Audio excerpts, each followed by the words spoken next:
You'll never be like my mother.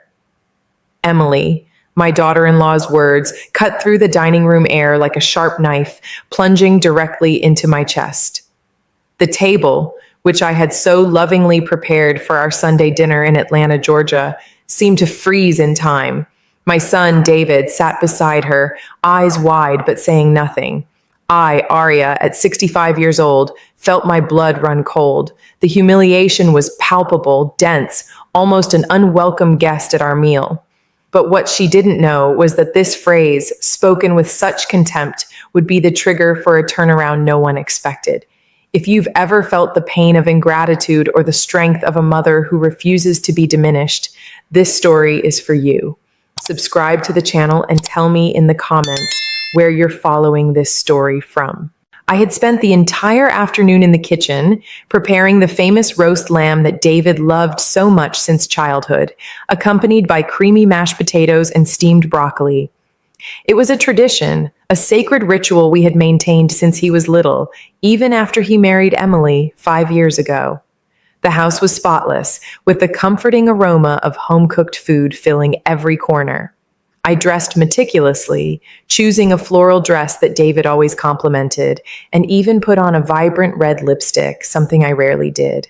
I wanted it to be a special night, a moment of family unity, like so many others we had shared.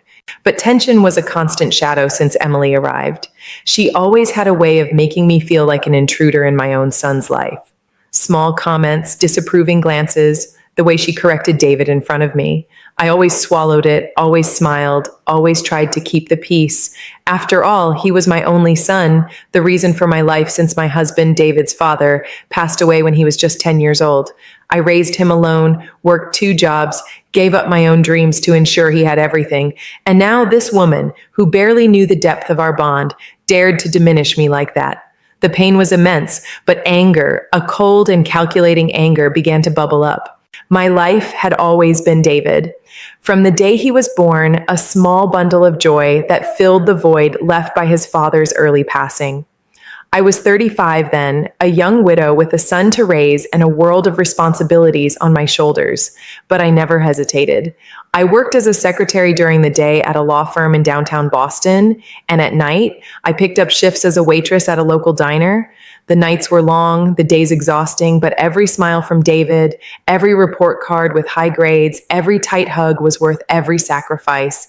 He was my pride, my life's project, the man I was shaping to be good, just, and loyal. David grew up and became a wonderful man. He graduated with an engineering degree, got a good job at a tech company in Seattle, and at 30, introduced me to Emily. She was beautiful, intelligent, with a promising career in marketing. At first, I welcomed her with open arms. I wanted my son to be happy, and if Emily made him happy, she would be part of our family. But over time, I began to notice small cracks in the facade of perfection. Emily had a subtle way of pushing me away, of monopolizing David's attention, of planting small seeds of doubt about my intentions. I remember once in their first year of marriage when I suggested to David that he should save more for retirement. Emily, with a forced smile, interjected, "Aria, David knows what he's doing. He's a grown man. He doesn't need you to control his finances." David, who always valued my advice, just shrugged and changed the subject. Another time, I had baked him a birthday cake, my mother's recipe, which he loved. Emily, in front of all the guests, commented, "Oh, Aria, how vintage. David, do you still eat those things? I already made him a vegan cake, much more modern." My cake remained untouched, and David's smile, which used to be genuine when he saw me, now seemed a little forced. I saw her influence, the way she was molding him, but for his sake, I kept silent. The tension between Emily and me became a silent constant in our encounters. Every dinner, every holiday, every visit was a minefield of passive-aggressive comments and disapproving glances. I tried to ignore it, tried to focus on my son, but it was like a constant drip that, little by little, eroded the rock. Emily had a special talent for making me feel inadequate, old-fashioned, a burden in David's life. She talked about her exotic travels, her professional achievements, her ambitious plans, always with a tone that suggested my life, dedicated to raising my son, was insignificant in comparison. Once, during Christmas, I had given David a wool sweater that I knitted myself, a gift made with love and hours of dedication. Emily, upon seeing it, laughed and said, Oh, Aria, how vintage. David, do you still wear these things? I bought him an Italian cashmere sweater, much more modern. David, again, just smiled awkwardly and put my gift aside. My heart ached, but I refused to make a scene. I loved my son and didn't want to cause problems in his marriage. But the last straw came a few weeks before the fateful dinner. David, who always called me every day, started spacing out his calls. When I asked why, he said he was busy, that Emily needed him. I felt like I was losing my son, that the woman I had welcomed was stealing the only thing I had left. That Sunday at dinner, Emily was particularly insolent. She criticized my home decor, the wine I served, even the way I cut the meat. I took a deep breath, trying to stay calm, but with each comment, the anger inside me grew. It was then that, as I was talking about a childhood memory of David, Emily interrupted me with a condescending smile. Aria, you live so much in the past. My mother, on the other hand, is always thinking about the future, investing, growing. You'll never be like her. And it was at that moment, with humiliation burning in my veins and the image of David, my son, sitting in silence, that I knew I couldn't stay quiet anymore. That dinner, which should have been a moment of unity, became the stage for my breaking point. Emily's phrase echoed in the room, and the silence that followed was so heavy it seemed to crush the silver cutlery on the table. David, my son, looked from me to Emily with a panicked expression I had never seen on his face. The anger that had been bubbling now solidified into cold determination. I pushed my chair back with a force that surprised me, the loud screech breaking the stillness. I looked directly at Emily, my eyes fixed on hers without a hint of warmth. "You're right, Emily," I began, my voice low, but laden with an authority I had held back for years. "I'll never be like your mother, and frankly, I don't want to be." Emily's condescending smile faltered. She opened her mouth to respond, but I didn't give her a chance. "Your mother, as far as I know, doesn't pay your rent, and I, on the other hand, do." The room plunged into an even deeper silence.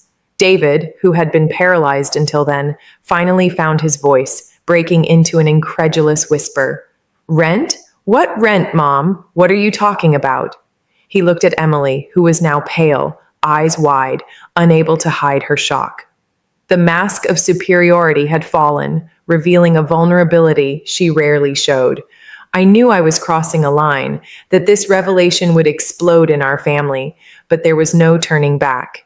The dignity Emily had tried to steal from me was about to be reclaimed, no matter the cost. The game had changed, and I was ready to play. The confusion on David's face was genuine, and Emily's pallor confirmed that I had hit the mark.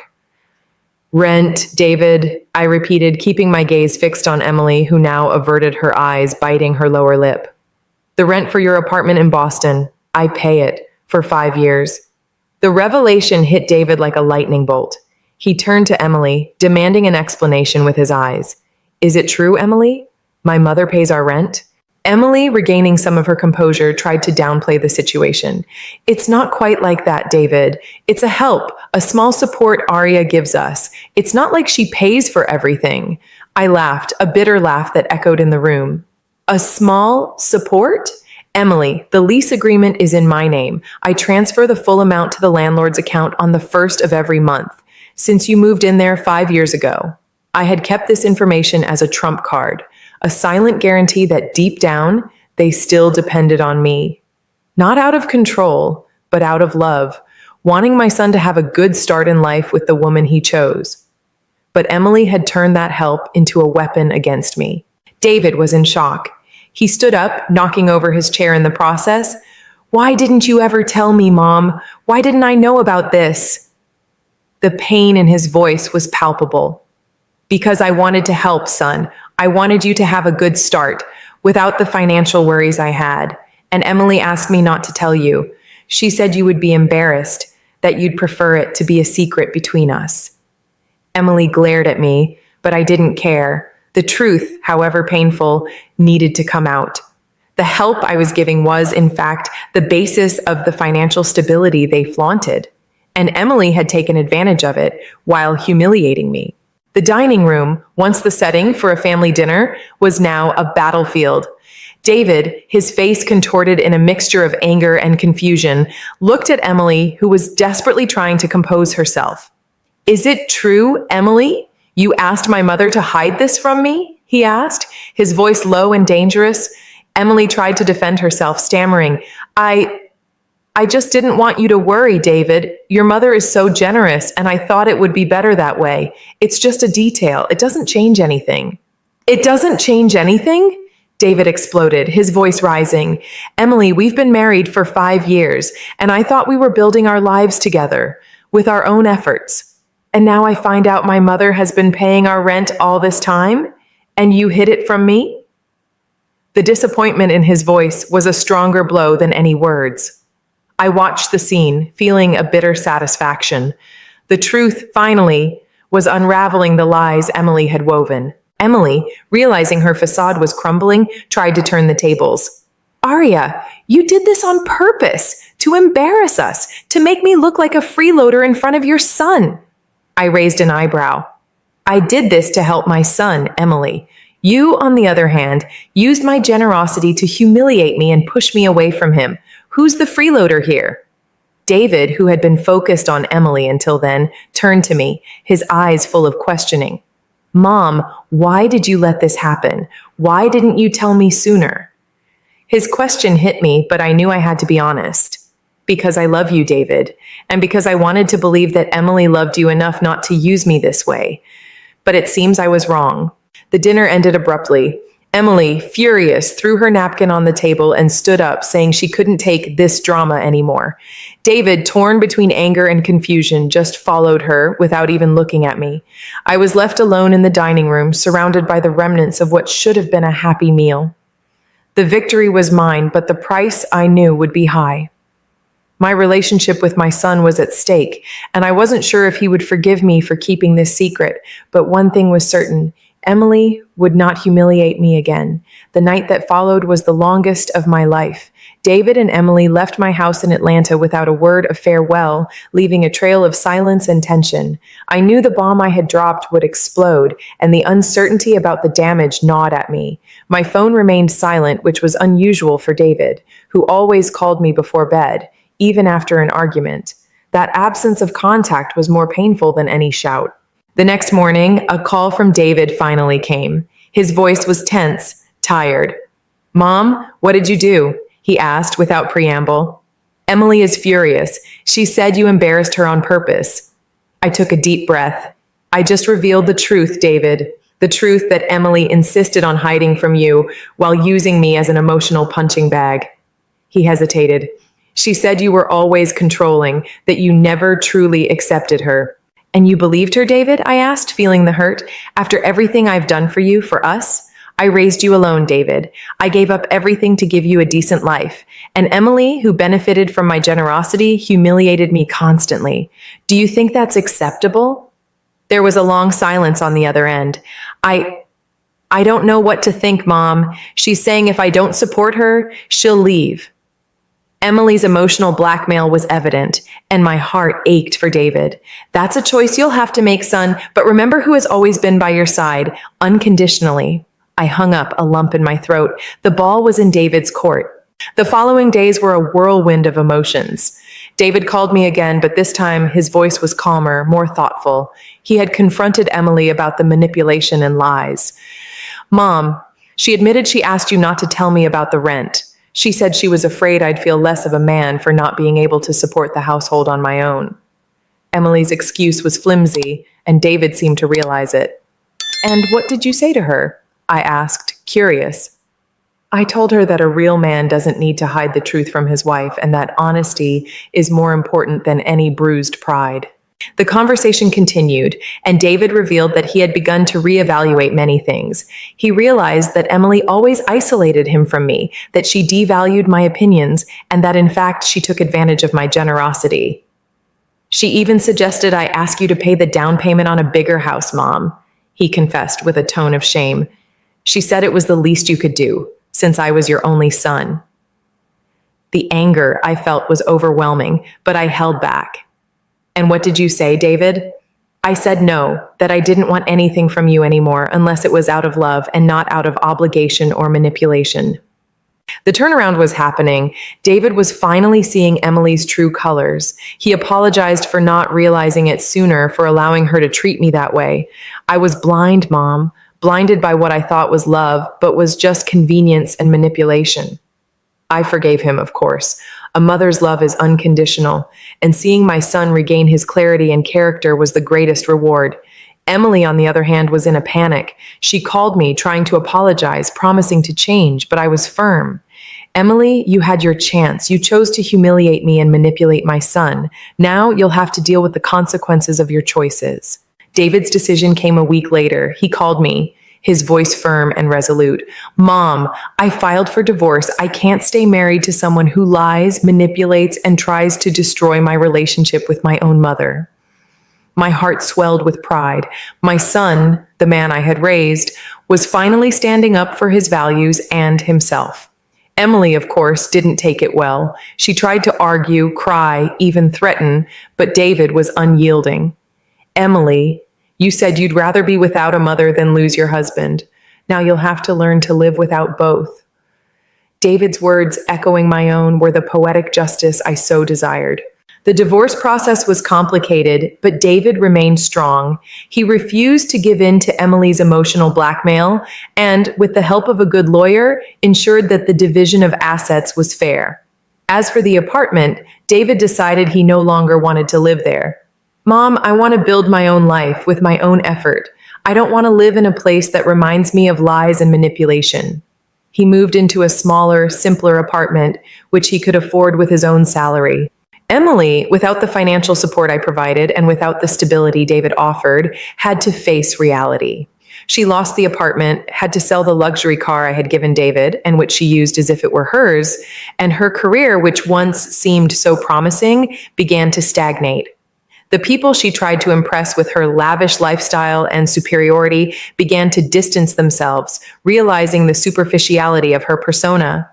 The revenge was not an act of mine, but a natural consequence of her choices. She reaped what she sowed, and the harvest was bitter. Today, 2 years after that fateful dinner, my life and David's are more peaceful and authentic than ever. David and I rebuilt our relationship on solid foundations of honesty and mutual respect. He visits me regularly, and our Sunday dinners are once again moments of joy and togetherness.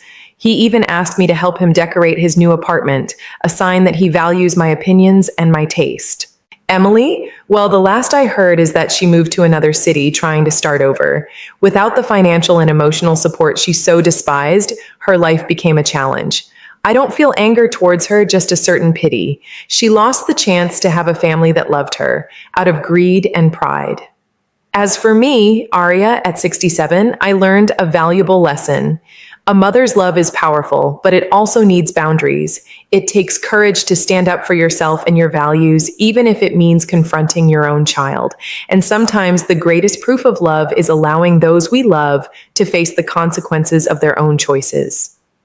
My response to Emily was not just a defense, but an act of love for David so that he could see the truth. And that truth, however painful it may have been, set us free.